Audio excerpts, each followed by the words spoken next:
Okay, thank you, everybody. My name's Katie Heine. You might have seen me wearing my Chamber of Commerce hat. I am the chamber manager at the VCDC, but also the president of our Clay County Fair Board.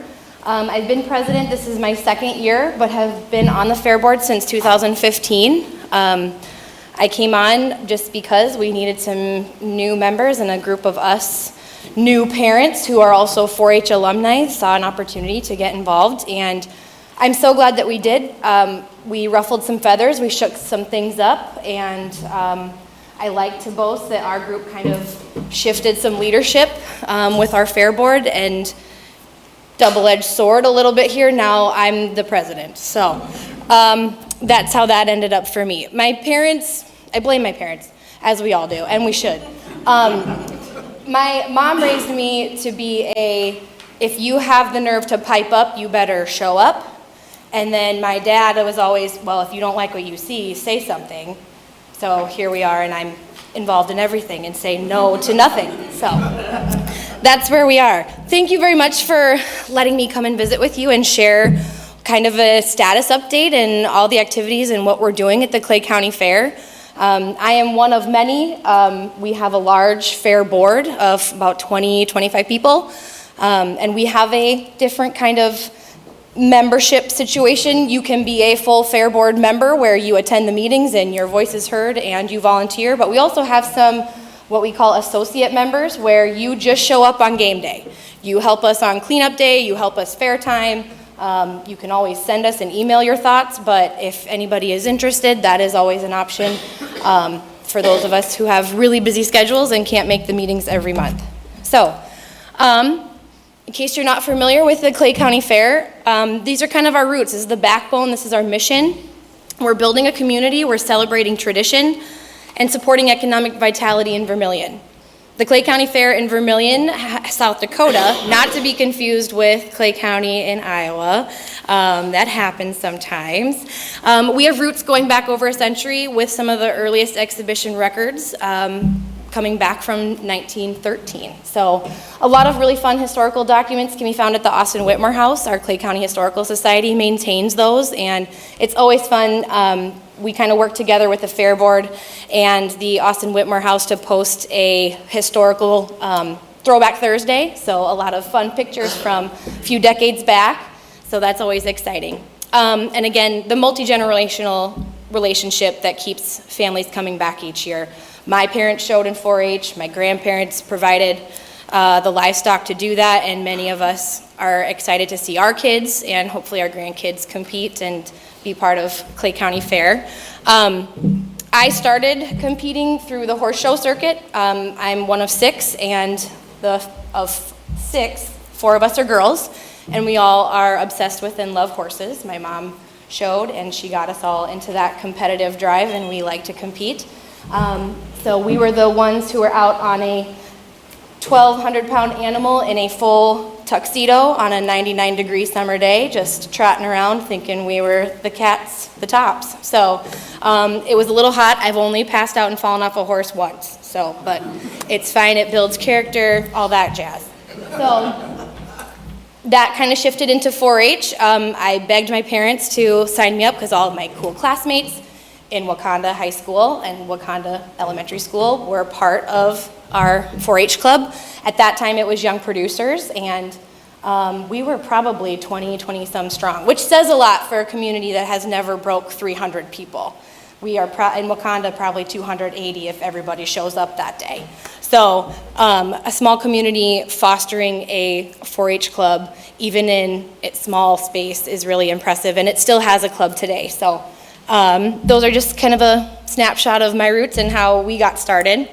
Want to talk about 2026 fair so far. We have been working since September of 2025 to put together a great 2026 fair. So some of the favorites that are coming back, of course, the 4-H competitions. These kids have been working year-round on their 4-H projects, and of course, not just livestock. They're doing sewing projects. They are doing some agritourism or agribusiness and some really great presentations as well. They do some public speaking, as well as the arts and the crafts and their talents.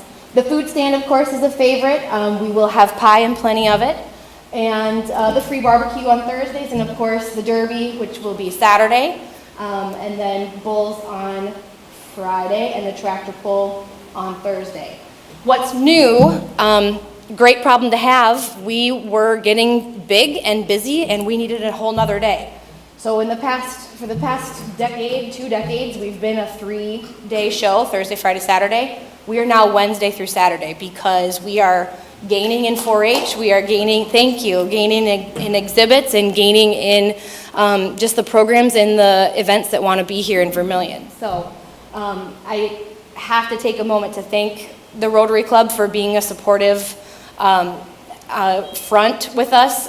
We could not do it without you, and I know it's just kind of a small piece. It's a Saturday, it's one day, but it makes a huge impact because if you can remember, probably 8-ish years ago, we could not pay you to do that. And we were begging for volunteers and for Rotary to say yes year and year and year again. Now we're able to at least give a little incentive now, so thank you from the bottom of our hearts. It definitely makes a difference, and we're seeing the results of that with our extended fair. On that additional day, Wednesday is going to be mutton bustin'. Everybody familiar with mutton bustin'? Prescott, I know you're a mutton bustin' champion. I knew that. Mutton bustin', the little kiddos are riding the sheep as long as they can, as far as they can. So we got some really awesome sponsors to pay for some buckles, so they don't get the trophy that every kid in the 90s got that was a little gold sheep on a stick. Now it's a cool buckle, so we're excited for that. And then a mini bull showdown. It's little mini bulls, and I think a youth age rider is able to ride those. So whole nother event, a whole nother opportunity for visitors and guests to be at the fair and to be in Vermillion. So we're excited for that expansion. Pee-wee showmanship is one. When you're in 4-H, you have to be 8 as of January 1 to compete in 4-H. Well, some of our kiddos who have older siblings or cousins have been around the livestock, have the animals. They're probably doing the chores and not getting any of the credit for it. Well, a couple of grandpas and grandmas came and asked the fair board, would we consider a pee-wee showmanship for those 4 to 5 age and up? And we said, why not? So we've got a pee-wee showmanship. We're going to swap out the species every year, so we are starting slowly, little baby steps. This year we're going to start with sheep. Next year it'll be beef.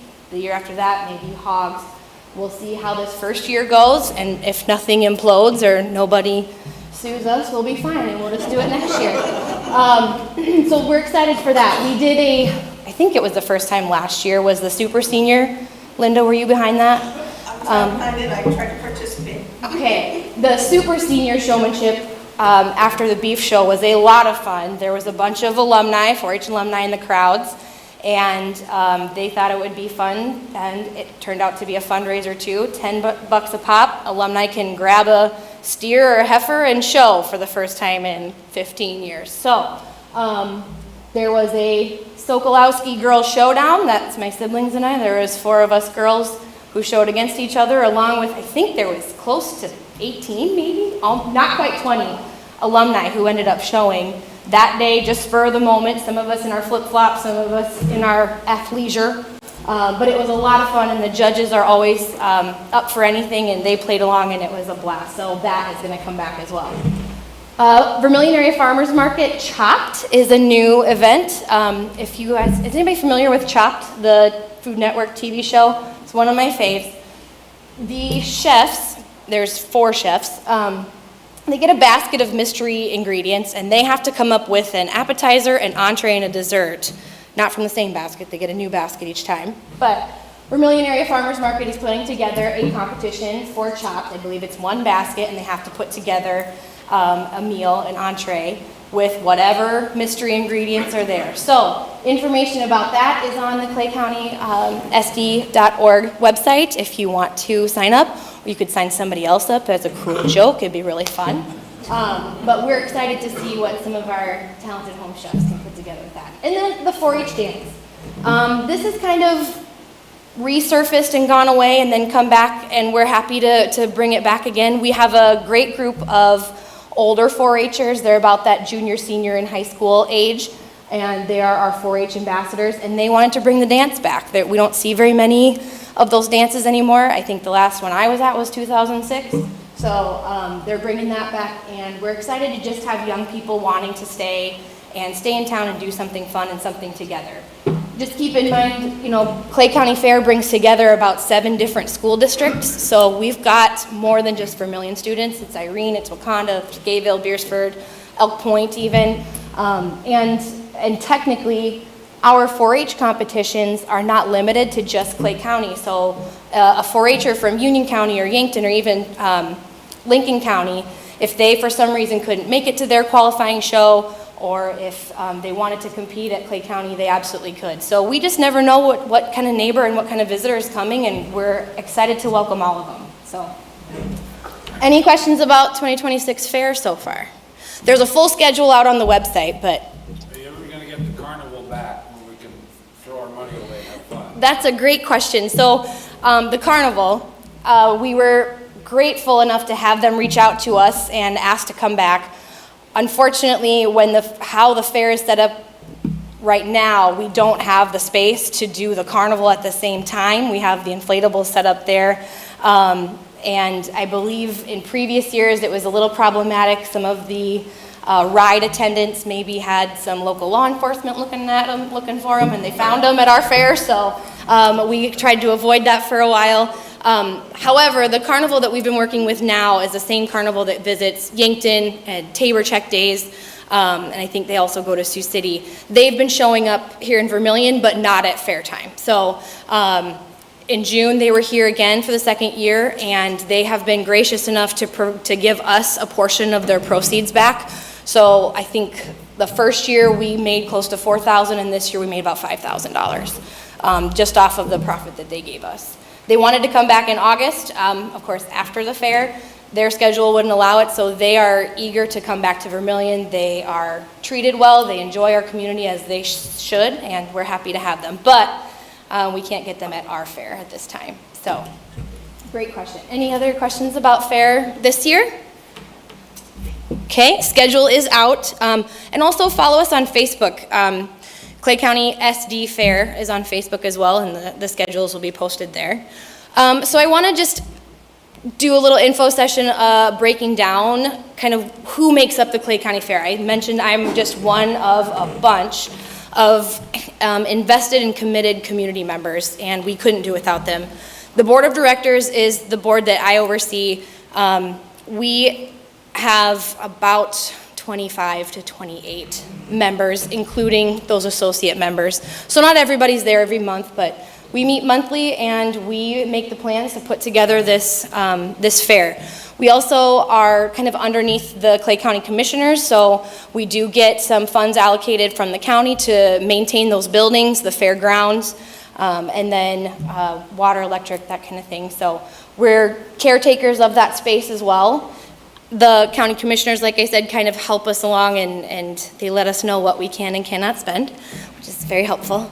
The Fair Board staff is a staff member of 1. Missy O'Connor is our part-time employee, and we pay her part-time, but she works all year round. She farms with her family, and on her spare time, she is working as hard as she can for the fair. And if you get a chance to meet Missy or see her, give her your commendations because she has turned that fair around. I mentioned kind of that leadership transition when we had come along, and I can't stress how important it has been for our board and other boards to embrace change and not be afraid of it.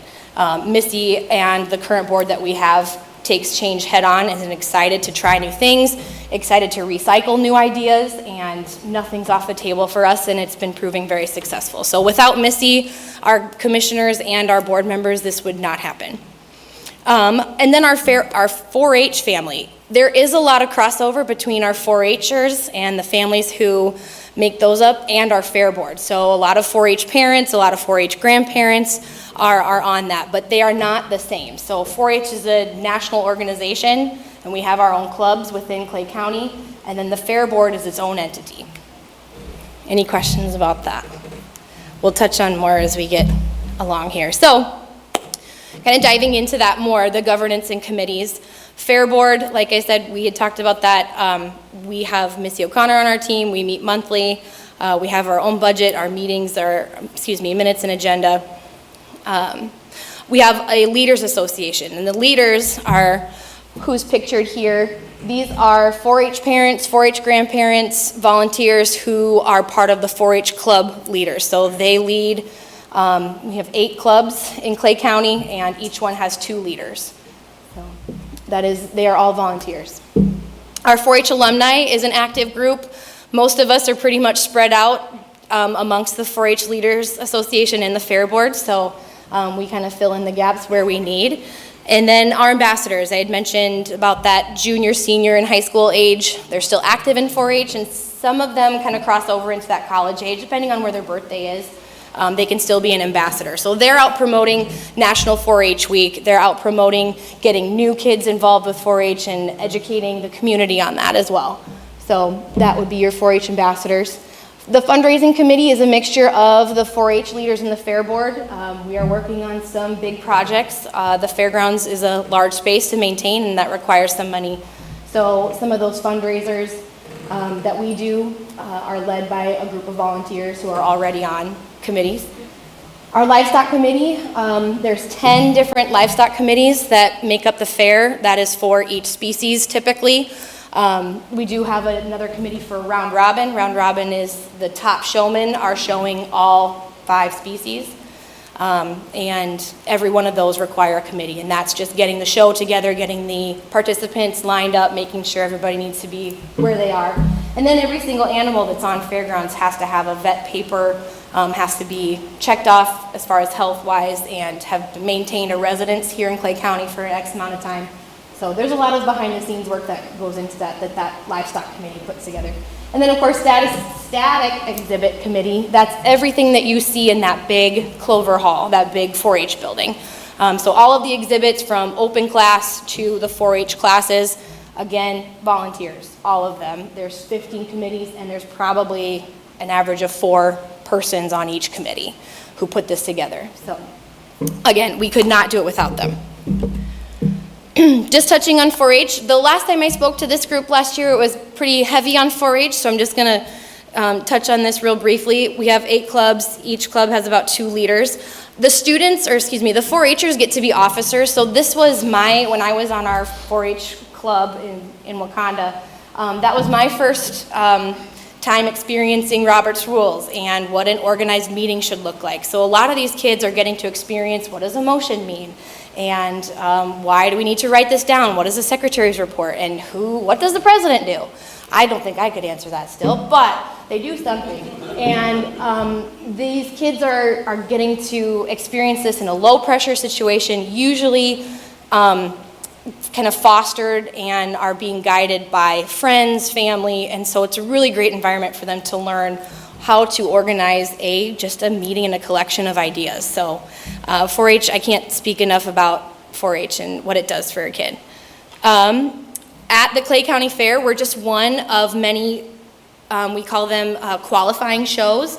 So the 4-Hers bring their animals, bring their exhibits, bring their talent to the county fair, and then depending on their points, they get to compete at the state level, which is in Huron every year. So they want to get that purple. I think they've actually done away with that rule. You had to have a purple, which is your top ribbon in 4-H, in order to qualify for state. Now it's a blue and purple. The ribbons go purple, blue, red, white.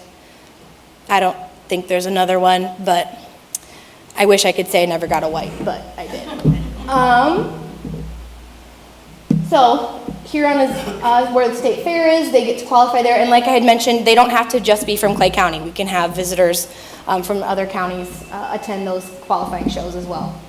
The 4-H program here is governed by the SDSU Extension Office out of Brookings, and then of course kind of an umbrella of the national program of 4-H gives us those bigger guidelines. Any questions about 4-H? I have a comment. Yes. So the fact that Vermillion was able to keep their fair going, make it bigger, in spite of going from full-time extension officer to part-time, that's a really big deal. Mm-hmm. Yes, and I think we're lucky here, definitely lucky. in Vermillion, but other counties do not have a fair accompanied with their achievement days. So our neighbor to the west, Yankton, and I think Union may have a small fair, but they are only an achievement day. So there are no activities, there's no live music, there's no events there. It's just those 4-Hers, and they don't get that support that I think our 4-Hers see from Vermillion, from our community, and we are incredibly grateful for that. So you guys, even just helping out, showing up, buying the hot dog at the food stand makes the impact all the more greater. So again, thank you. It definitely makes a difference because communities around us are choosing not to invest in a fair. So, any questions about 4-H? Great. I wanted to touch on current fundraising and campaigns. You've seen some of those 4-H, or excuse me, those Facebook posters, the posters at the establishments, some of the bars and restaurants in our area, pushing for 4 of clubs. That is a fundraiser that we've been using for a long time. It's helped us pay for electrical updates, it's helped us pay for kitchen updates, a sound system, and of course, this area, the whole Clay County and Vermillion area has showed up for us, so incredibly grateful. We added a Stensland ice cream fundraiser this year, and that was fantastic. First time ever, and it was pretty quiet getting forward, as is your first fundraiser, probably gonna be pretty small, but we were really happy with what we were able to garner off of that. And they are a local ice cream producer. I think that's Cow and Spoon's ice cream too. So delicious. And then fruit sales, of course. If you know a local 4-Her, you know they're your fruit hookup, and they've got your string cheese and your mixed nuts and everything. And that's one that is just kind of a staple around here that gets a lot of great funds into our 4-H program. The fall fundraiser was specifically for the fairgrounds. We did that for the first time last fall. Huge success. The groups are really excited to bring that back.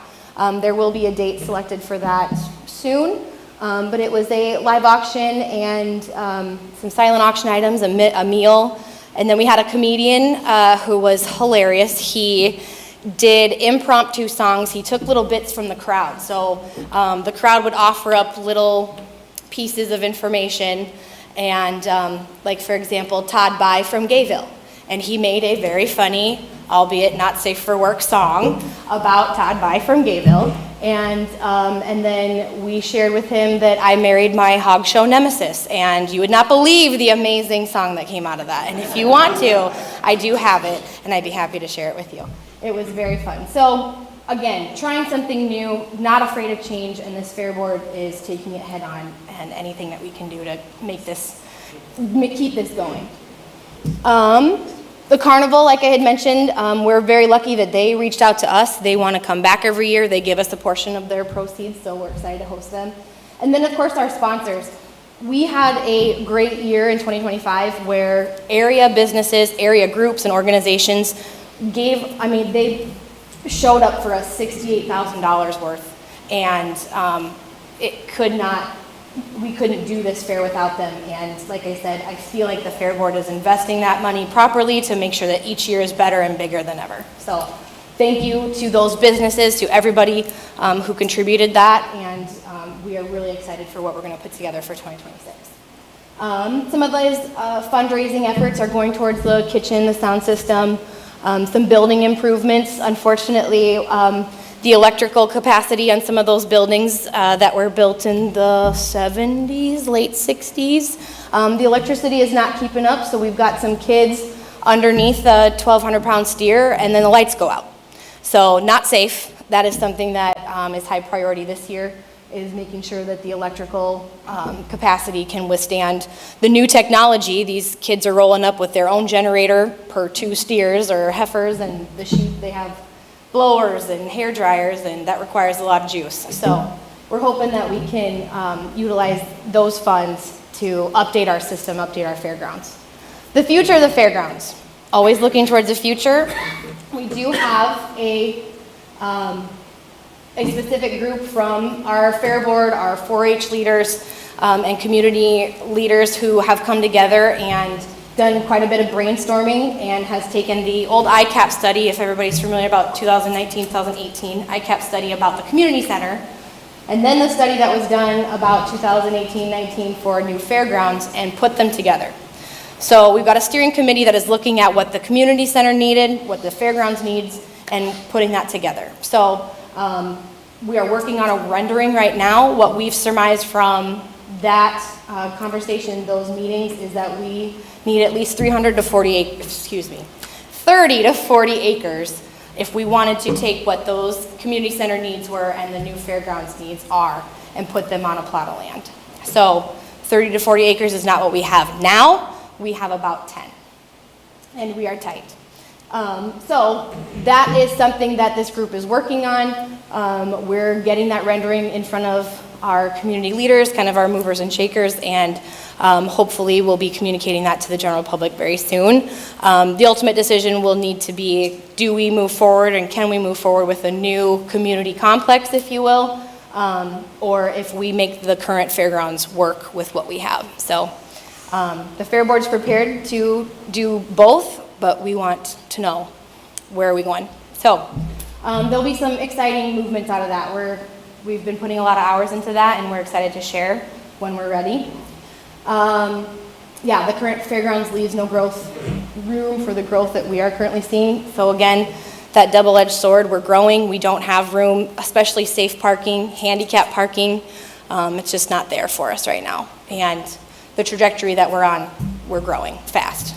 So, any questions about the fundraising or future of the fairgrounds? Okay. I just wanted to throw this up here again. Clay County is not just Vermillion. The towns that are listed here were supportive communities who hosted our Chasing the Clubs fundraiser. So all the way out to Meckling, Irene. We were very excited to have that support. It definitely means a lot. And then just to end on some of our favorite pictures from the fair last year. I really want to reiterate how important a fair is to this community and any community. It's an opportunity for a community to host something that doesn't happen every single day. Again, getting families and neighbors together who don't get a chance to hold a chicken, or they don't know that your chicken nugget comes from a chicken. And getting to see the fruition and the end result of months and months and months of work and preparing that these students have done and these 4-Hers have done, and getting to see another side of the talent. And it's amazing to be able to look at these exhibits, and this is just the best of show. But if you have a chance, look at the names that are on these lists, because they're probably a student that you probably know or a family that you know had no idea that they could knit or crochet or make, it's a baffle sword? It's a D&D relative or relation. I don't quite know, but there's a sword of some kind. It's very impressive. And one of my son's best friends makes the swords, and I had no idea. So it's really a lot of fun. The opportunities that these 4-Hers get, these are some examples of our 4-Hers. Colt on the right-hand side, Colt Carter, is doing a presentation about a breeding line. So this particular, is that a sphere, Linda?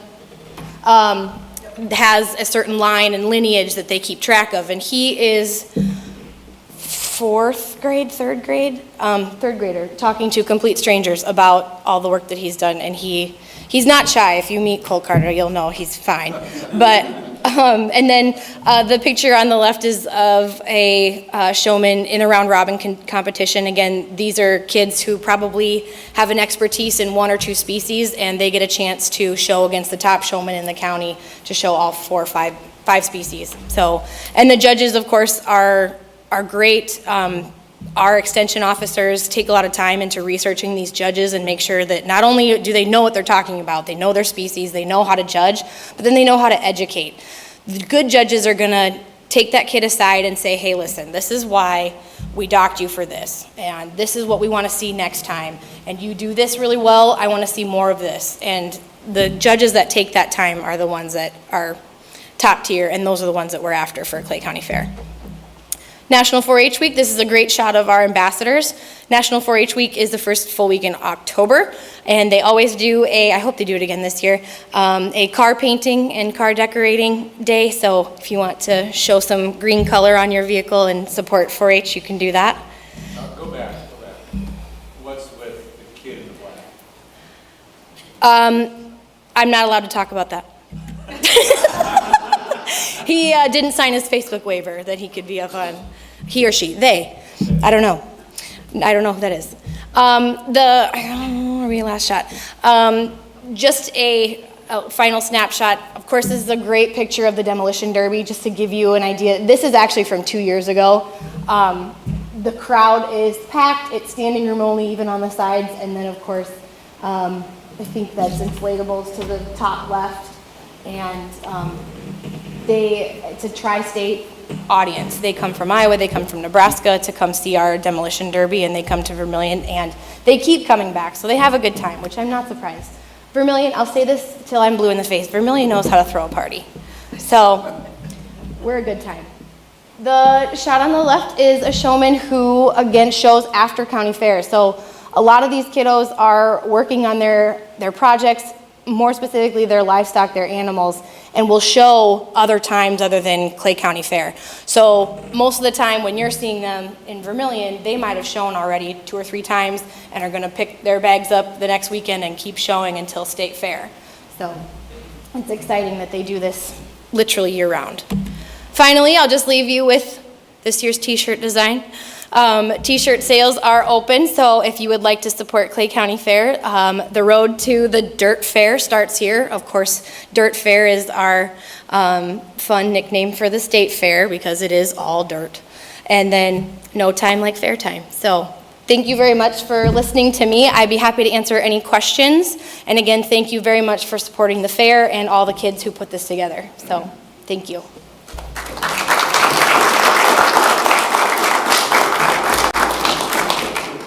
Any questions? Yes, Mike? Where do you buy those? You can buy them on the website, claycountysd.org, or I think there's a link also on our Facebook page. So, yeah. So I just want to say that sign-up sheets going around for monitoring the bouncy houses. The fair gives us money for that. We turn that money over to support the Boys and Girls Club. So it's a budget every year to do that. It's a good time, relatively easy to get to run into the room. And if you want to teach them to handle kids, my card is awesome. So, I want to yell at the encourage them to, anyway, something to see. So give us 2 or 4 hours, okay? Give us 2 to 4 hours one day. Makes a difference. $1,200. Yes, Linda. One thing that was really fun last year is during bull riding, the fair made a deal with the football team that they can get their tickets at a reduced price. And so imagine the stands are fairly full, and every member of the football team starts walking in. And everybody's like, oh my, he's like 300 pounds. Oh, he's like 350 pounds. Look at these guys come in. And they all sat together, and they stayed, and they had fun, and the crowd had fun, and it was so fun to bring the university and the kids and the families together. It was great. Yep. If you haven't been to a bull riding bash, the announcer and then it's not a rodeo clown anymore, it's the bullfighter, they have the most amazing banter back and forth. They are so funny, and they really do a great job of engaging the crowd. So Raise 'em Rank Bulls out of Canton is who we help, or who we get to put together this bull riding, and he stacks that lineup, and he gets the best bullfighters and a really great announcer. So it's not just you staring at guys riding bulls all night. It is a really fun, interactive event, and yes, the USD football team was an absolute hoot last year, so we're hoping they can come again. Any questions otherwise? Okay, perfect. Thank you very much.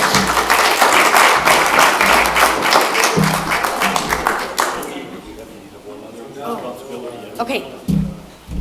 We do a 50-50 drawing, and so we always ask our guests